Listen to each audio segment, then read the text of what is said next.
Hi everyone. I know it's been a while since my last video, almost a year actually, but I was inspired to make another one. And the reason is because I was recently listening to a podcast by Jordan Peterson. He had it with Bret Weinstein not too long ago. And he mentioned something that has been in the literature for a while, but not a lot of people know about it. Unless you're in perfect health, you've been in perfect health and will always be in perfect health, this will probably affect you and be related to your experience in this world, in this life, and that is healthcare and the help and the harm that it can cause.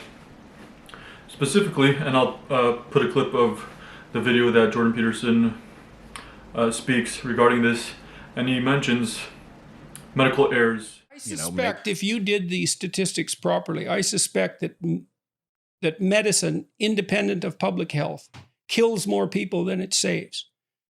I suspect if you factor in phenomena like the development of superbugs in hospitals, for example, that overall the net consequence of hospitals is negative. Now that's just a guess, but it could easily be wrong, but it also could not be wrong, and that is a good example, or that's where my thinking about what we don't know has taken me with regards to the critique of what we do. The fact that it's even plausible is a stunning Well, fact. medical error is the third leading cause of death. Yep. And that doesn't take into account the generation of superbugs, for example. I think it's more accurate to say iatrogenic deaths, because not all deaths due to the hospital system are actual errors, but just an accepted manner, an accepted consequence of the healthcare system, of medication side effects, of life, which inherently has risk. And what he mentioned is that medical errors are the third most common causes of death in the US. Now, I use the word iatrogenic, which means iatro means physician or doctor, and genic means the origin of or causing. So doctors causing or originating deaths. And the literature is only slightly disputed by people that don't like the results, but it's pretty clear if you look into it. And it is the third most common cause of death in the US. Now that is ridiculous to know that going to the hospital, where you expect to be taken care of, where you expect to be treated and sometimes even cured of certain diseases, that place causes the third most amount of deaths, behind number one being heart disease at about 650,000 a year, and cancer at about 600,000 deaths per year. More specifically, iatrogenic deaths are caused, or I should say, cause about 170,000 deaths per year in the US. Now, leaving the virus statistics and all that stuff aside that we are familiar with, that's still a pretty big number. I mean, 170,000 people die every year, roughly, because of reasons that are caused by either doctors or the healthcare system. Specifically, we'll be a little bit more specific. There are hospital infections. You've probably heard of the term superbugs. Those originate from the hospital because of the overuse, abuse, and misuse of antibiotics. Antibiotics are great and they have their place, but they are, as I said, way overused, they are misused, and they are abused because doctors, being people, are afraid of litigation, of being sued.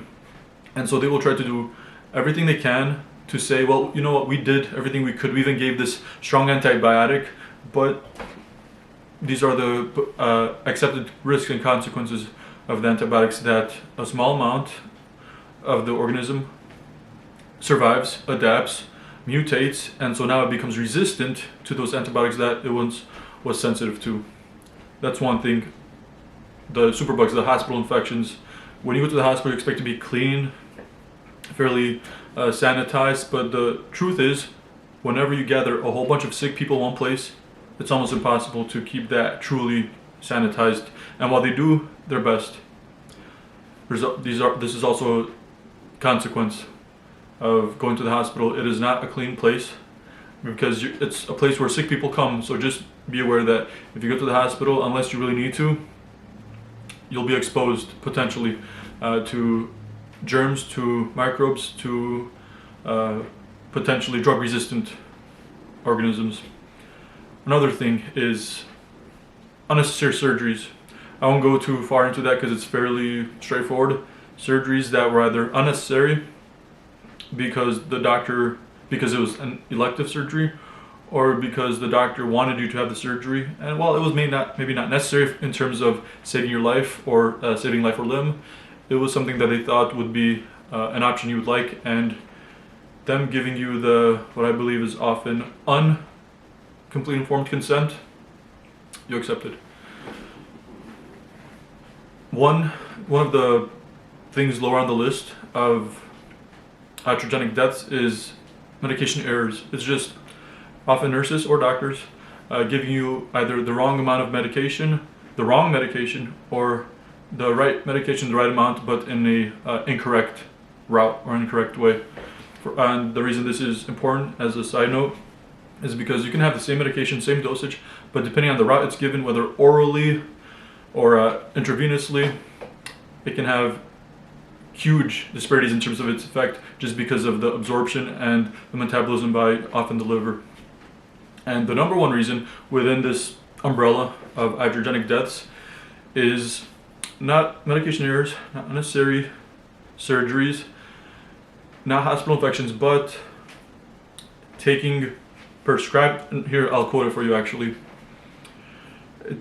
non-error negative effects of drugs, which is approximately the third cause of death within the iatrogenic deaths. And without that term, I'll break it down. Non-error negative effects of drugs basically means you took the prescribed medication as prescribed. That's it.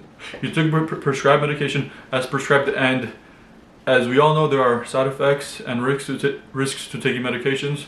Well, in this unfortunate case, many people died. About a third of the deaths related to iatrogenic reasons were because prescribed medication was taken as prescribed, and people die now, whether that's in the hospital, the doctor prescribes you medication, or prescribes the nurse to give you medication, or you taking the medication at home.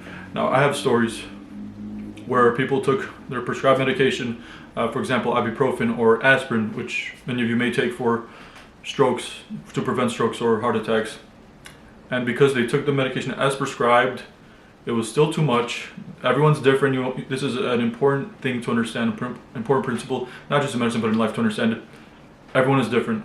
And you can't expect the same outcome with different people. And so people took the prescribed medication as prescribed, and a side effect, which is potential but also expected, is bleeding, because NSAIDs, which aspirin and ibuprofen are part of that drug category, that drug class, increase your likelihood of bleeding. And so people bleed. The most common that I found is intestinally, and let me tell you, you can bleed a lot if it's from the intestines. It also doesn't smell good, as a side note, but people taking prescribed medications as prescribed leads to a lot of deaths, and that's just an accepted part of medicine and healthcare nowadays. I don't think it should be that way. We all, or I'm sure many of us, know of the opioid epidemic. There's also that superbug issue. It's hard to say if it's an epidemic or not, but it is certainly higher than it should be. And the overuse of medications by people many times in the world, but specifically here in this case in the US.